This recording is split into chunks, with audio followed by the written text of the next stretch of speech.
한동안 오래전입니다. 교회에 이민교회에 이런 소문들이 돌기 시작했습니다.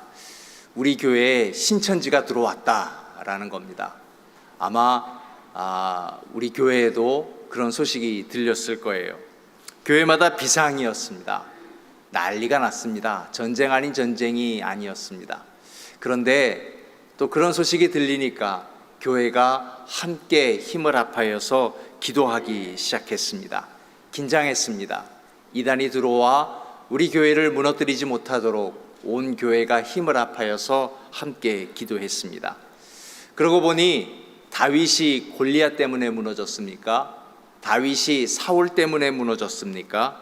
오히려 다윗에게 더 이상 골리앗이 없을 때, 사울이 없을 때 다윗은 넘어지고 말았습니다. 누구도 다윗을 건드릴 수 없을 때, 정치적으로 안정되고 나라가 힘을 갖고 있을 때 다윗은 그때 방심했습니다. 그리고 남의 가정을 파괴하기까지 이르렀습니다.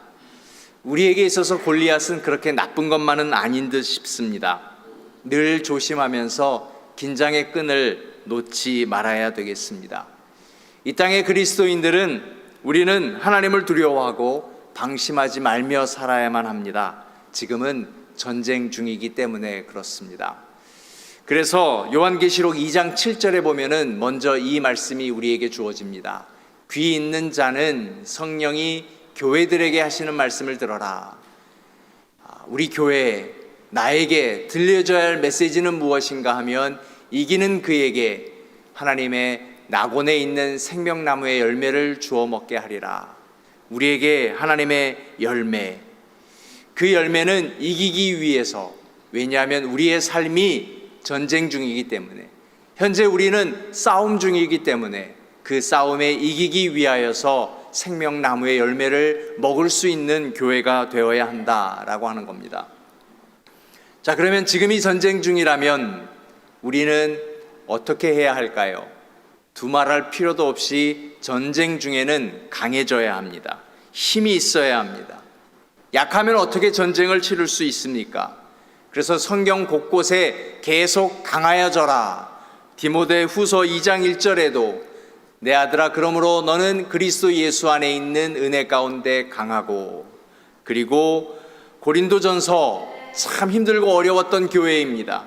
고린도 교회에서도 깨어 믿음에 굳게 서서 남자답게 강건하라 라고 했습니다. 이토록 교회가 보여줘야 하는 것은 강함인데, 그런데 아쉽게도 교회에서 들려오는 소리는 상처의 이야기, 시험의 이야기입니다. 여기도 상처, 저기도 시험, 정말 전쟁터가 따로 없습니다. 주 안에서 더 강하고 더 담대한 하나님의 사람 되실 수 있기를 주님의 이름으로 축원하여 드립니다. 어떤 상황에서도 우리가 시험 들지 않고 상처받지 않게 우리는 강함이 필요합니다. 하나님 보시기에 참 좋은 사람, 그 사람이 되려면 내가 강해져야 합니다. 그래야만 이겨낼 수 있습니다.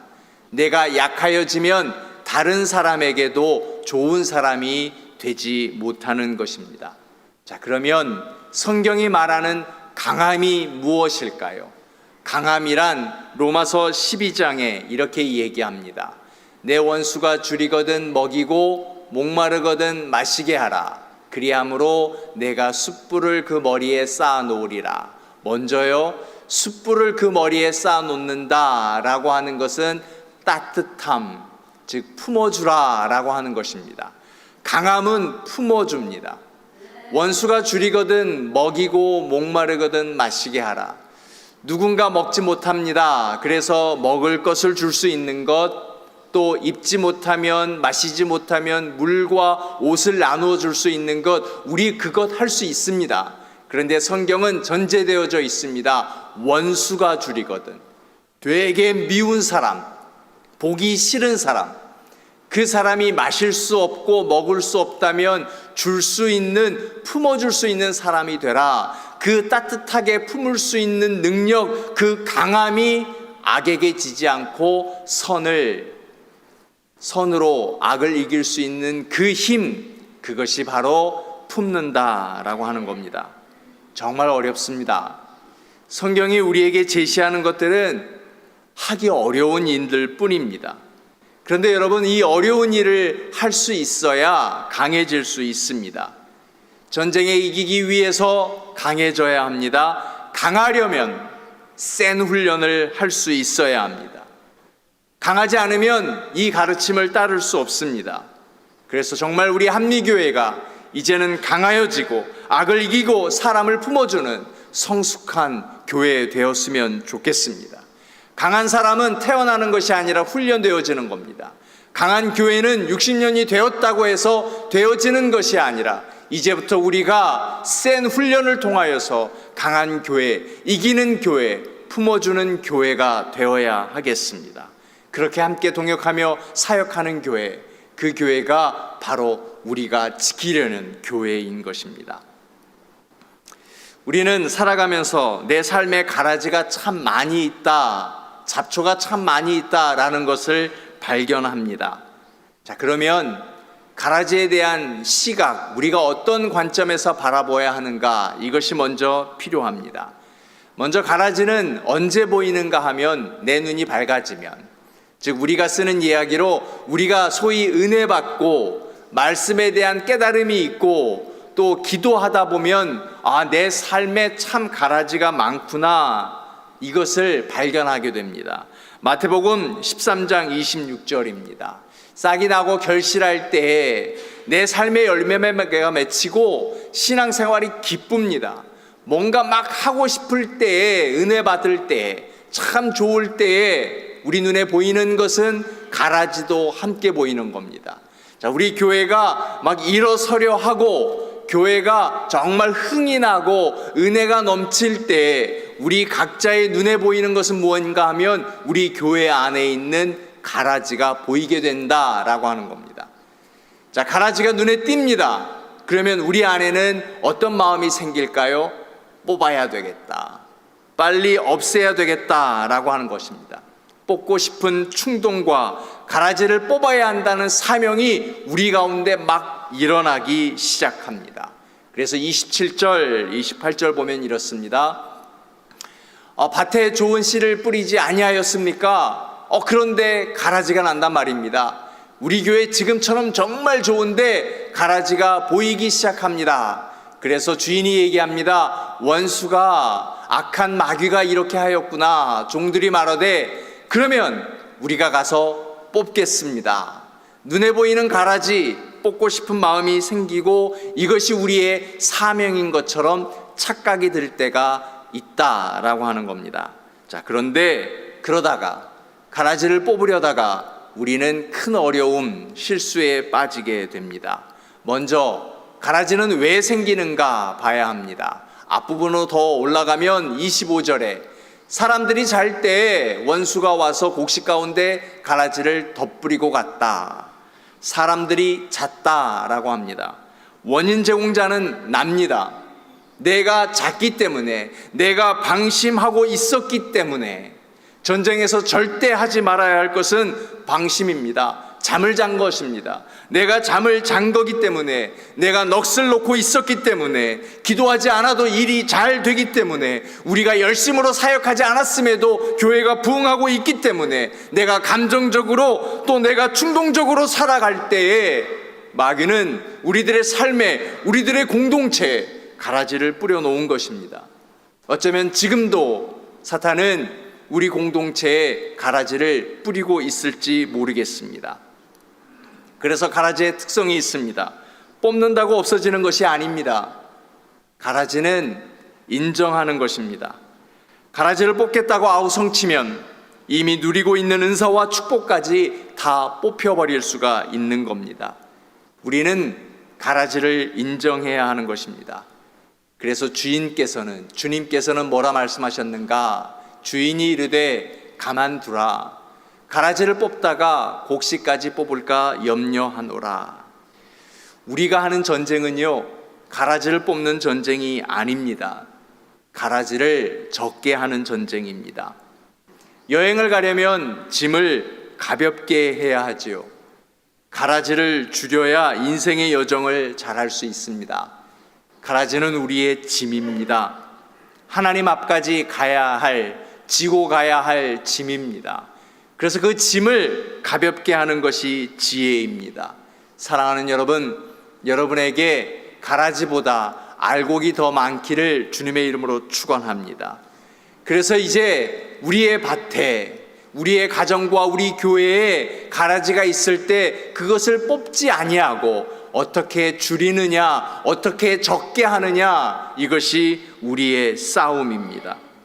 가라지가 적은 인생을 살아서 승리의 삶을 살아갈 수 있는 예배자 되실 수 있기를 바랍니다.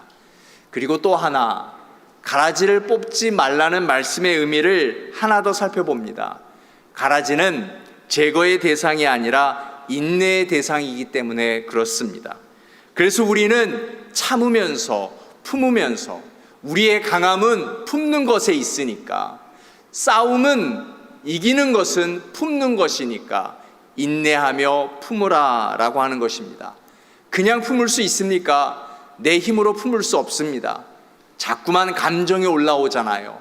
그래서 내 힘으로 품을 수 없기에 뽑지 말고 기도하라 라고 하는 것입니다. 13장 30절입니다. 둘 다 추수 때까지 함께 자라게 두라. 추수 때에 내가 추수꾼들에게 말하기를 가라지는 먼저 거두어 불사르게 단으로 묶고 곡식은 모아 내 곳간에 넣으라 하리라. 가라지 없는 인생이 없다라고 하는 겁니다. 누구나 다 있습니다. 그러나 이제 줄일 수 있는데 더 이상 가라지가 생기지 아니하도록, 우리의 자녀들만큼은 무거운 짐이 되지 아니하도록 내가 할 수 있는 일은 무엇인가 참으며 인내하며 기도할 수 있어야 된다라고 하는 것입니다. 그러므로 우리 교회가 건강한 공동체가 되기 위해서, 알곡이 있는 교회가 되기 위해서 가라지가 보일 때 뽑으려고 할 것이 아니라 이제 우리는 함께 품으며 기도하며 나아가야 한다라고 하는 것입니다. 그래야 교회는 알곡이 풍성해지고 가라지는 적어질 수 있는 것입니다. 이것이 바로 전쟁입니다. 이 전쟁에서 승리할 수 있는 한미교회, 함께 기도하는 기도의 사역자 되시기를 주님의 이름으로 축원하여 드립니다. 우리처럼 이민 생활을 했던 한 사람이 성경에 있습니다. 야곱입니다. 그런데 건강한 이민자가 아니었습니다. 때로는 사기도 치고 거짓말하고 잔꾀를 부리며 가는 곳마다 문제를 만들고 도피 행각을 했던 야곱. 20년의 이민 생활을 정리하고 고향으로 돌아갈 결심을 했습니다. 야복강 나루터에서 밤을 지새게 되는데 그때 야곱 인생의 전환점을 이루는 큰 싸움, 전쟁과 같은 싸움을 치르게 됩니다. 밤이 새도록 치열한 싸움을 했는데 야곱의 상대가 야곱의 환도뼈를 위골시켜버리고 말았습니다. 야곱은 20년까지 자기 꾀로 버텨온 사람이었습니다. 장자의 축복권을 가로챘죠. 그리고 정말 사랑하는 여인을 만나서 그 여인을 얻기 위해서 20년 동안 열심히 노력하다가 무려 6명의 아내를 얻고 그리고 자식의 재산까지 얻어냈습니다. 자기의 노력, 자기의 투쟁, 정열, 그리고 자기만의 플랜을 가지고 얻어내지 못한 일이 없었습니다. 언제나 자기 힘이 통했습니다. 그래서 이번 싸움에도 자기가 이길 줄 알았습니다. 그러다가 환도뼈가 부러졌습니다. 도저히 일어설 힘이 없습니다. 처음으로 자기 입으로 나왔던 말, 졌다, 이길 수 없다. 그제서야 자기가 지고 나니까 상대의 힘을 알게 됐고 상대가 누군지 알았습니다. 이제는 싸우지 않습니다. 이제는 매달립니다. 자기 힘으로 할 수 없으니까 하나님 앞에 매달리는 것이었습니다. 그 전까지는 매달림이 아니라 발버둥이었습니다. 여러분, 발버둥과 매달림의 차이점 아십니까? 발버둥은 그저 내 경험, 내가 가지고 있는 지식, 내가 가지고 있는 조건, 지금 나의 환경으로 뭔가를 해보려고 하는 것입니다. 이것이 발버둥입니다. 하지만 매달림은 자기를 의지하는 것이 아닙니다. 바로 상대방을, 하나님을 붙드는 것입니다. 우리는 발버둥 치고 있습니까? 매달리고 있습니까? 매달림이 능력입니다. 매달림은 하나님께 붙어 있는 것을 말하는 것입니다. 뛰는 놈 위에 나는 놈이 있습니다. 우리는 거기까지가 우리 속담인데, 성경은 나는 놈 위에 더 무서운 사람을 얘기하는데 붙어 다니는 놈, 그게 바로 매달림입니다. 왜 하나님 내 환도뼈를 치셨어요? 내 힘으로 하는 전쟁이 아니니까, 내가 할 수 있는 전쟁이 아니니까 하나님은 내 힘을 빼서라도 바로 하나님께 붙어 있게 만들려고, 매달림의 인생이 되게 하려고 하나님은 내 환도뼈까지 치시는 것입니다. 그제서야 우리가 깨닫는 것이 있습니다. 하나님을 떠나서는 아무것도 할 수 없구나. 우리의 전쟁은 하나님과 함께 있어야 되는구나. 야곱은 믿음이 없어서 매달린 것이 아닙니다. 믿음이 없으면 매달릴 생각도 못합니다. 이것이 신앙의 패러독스입니다. 나의 절망 앞에서 하나님을 희망으로 붙잡는 것, 이것이 바로 신앙입니다. 하나님 없이 나는 아무것도 아니라는 깨달음, 우리는 이 깨달음이 없으면 변화될 수 없습니다. Without God, I am nothing. 나의 부족함을 알기에 그분께 기대는 겁니다. 그분을 붙잡는 겁니다. 하나님 도와주세요. 하나님 불쌍히 여겨주세요. 우리의 삶 속에 이 고백은 기도가 되어야 하는 것입니다. 나를 축복하지 않으면 당신을 놓아줄 수 없습니다.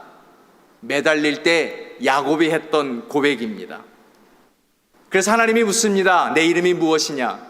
하나님이 묻는 것은 몰라서 묻는 것이 아닙니다. 내 자신을 한번 알아보라고 깨달음을 주시기 위해서 묻는 것입니다. 야곱이 얘기합니다. 제 이름 야곱입니다. 그 말 뜻은 나는 늘 발 뒤꿈치를 쥐고 살았습니다. 발버둥의 인생이었습니다 라는 것입니다. 그 순간 자기가 자기 이름을 말하는 순간 자기의 적나라했던 과거의 모든 모습들이 다 보여지기 시작했습니다. 여러분은 언제 여러분의 이름을 불러보신 적이 있으세요? 가끔씩 우리는 컴퓨터를 열면서 크레딧 카드 이름을 넣으면서 내 이름을 쓸 때는 있습니다. 타입하면서 내 이름을 쓸 때가 있는데, 한번 내 이름을 불러본 적이 있으신지요? 한번 여러분 이번 주간 여러분의 이름을 불러보십시오. 내 이름을 불러봤을 때, 하나님 앞에 내 이름을 부를 때 나의 지나온 삶은 어떠하였는가?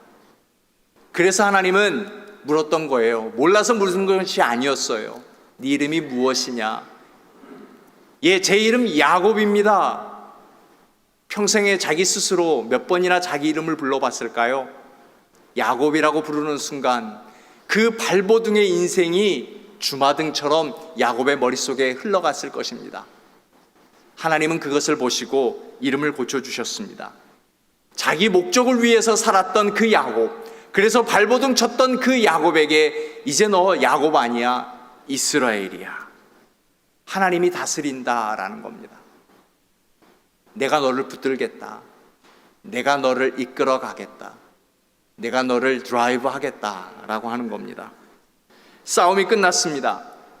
하루가 천년 같은 길고 고통스러운 갈등과 싸움의 밤이 지나고 해가 돋기 시작합니다. 근데 성경은 재미있습니다. 야곱은 여전히 부러진 한도뼈 때문에 절었습니다. 다리를 절면서 해가 뜨는 장면을 성경이 묘사합니다. 절면서 해가 돋는 새벽에 나루터를 떠나는 이 야곱을 상상해 보십시오.